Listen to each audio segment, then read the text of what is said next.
Hi guys, today's video is a collaboration between me and another artist here on YouTube named Denna W. So if you don't know Denna, she's another artist who does lots of different kinds of videos, such as sketchbook updates and speed paints and live streams. Kind of similar content to mine, but I'd say a little more original art is in there. So if you like my stuff, or I don't know, if you are craving a different sort of style to mine, then you might enjoy her videos. But yeah, we decided to do a collaboration, and the theme of our collaboration was to draw each other's OCs. So here she has given me her OC Ethan Noah, and I'm just gonna describe a little bit about Ethan based on some information I was given. So Ethan is a bratty 18-year-old who is rich and bored and loves to be the best at everything. He doesn't care for people except for his closest friends. He's a godlike creature who can make your wishes come true for the price of your soul. And he's also next in line to be a mafia boss, but he already abuses his power. So I found Ethan a pretty interesting character because he reminded me of my own character Nero, who coincidentally is who I asked Denna to draw for this collaboration. So yeah, I just kind of found that they had similar sort of powers and personalities in a way. Like they're both bratty teenagers and they're both sort of connected to like an underworld sort of demon, whatever the word is.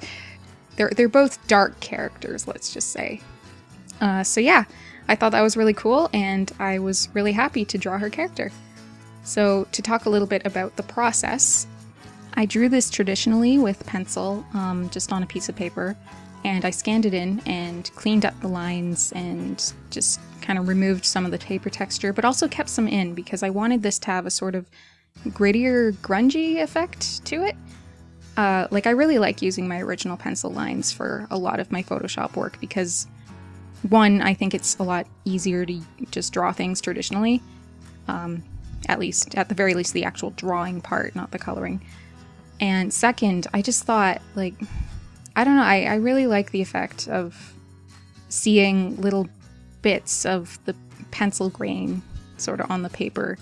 And it's a really hard effect to duplicate in Photoshop, so yeah, I thought it would work well for this particular piece, with just considering what kind of character he is. And yeah, and then I just kind of turned that layer to multiply so I could see through it, and I painted underneath. And yeah, I painted in a similar way that I've been doing recently, which is, I'll go over in a few videos in the upcoming weeks, but basically I use a tutorial by someone called Loish, and for this one I kind of didn't use it very much, actually. Like I used very minimal parts of her technique, but I still did use it. Like every time I thought I was kind of done tweaking something, I'd turn on a new layer and just paint over top of everything there, and I found that very helpful for just kind of going between different steps and seeing what I needed to do next. But yeah, I'll talk about that later in other videos of mine upcoming in the next few days.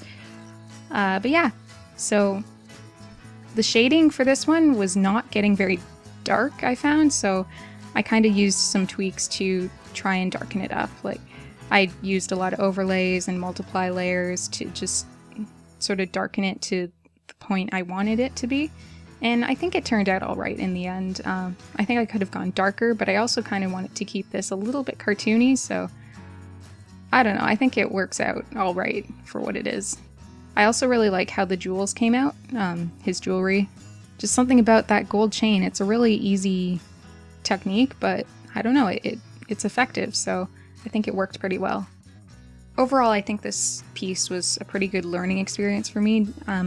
I'm just trying to figure out how to digital paint in a way that I feel comfortable with, and I'm trying out different tutorials and mixing them together and just trying to figure out what exactly works for me. And I think that's kind of the best way I can go about it, just trying to learn from all sorts of different people and seeing what is the best technique. But yeah, I guess the last thing to talk about is this little graffiti at the end. I thought the wall was looking pretty blank, so what I ended up doing was putting on some graffiti of Ethan's name, and I thought that was pretty fun to do and make it look sort of three-dimensional and also like paint. So yeah, I thought that was pretty fun. But that's about all the time I have to talk in this video, so thanks for watching, and I'll see you guys later. Bye!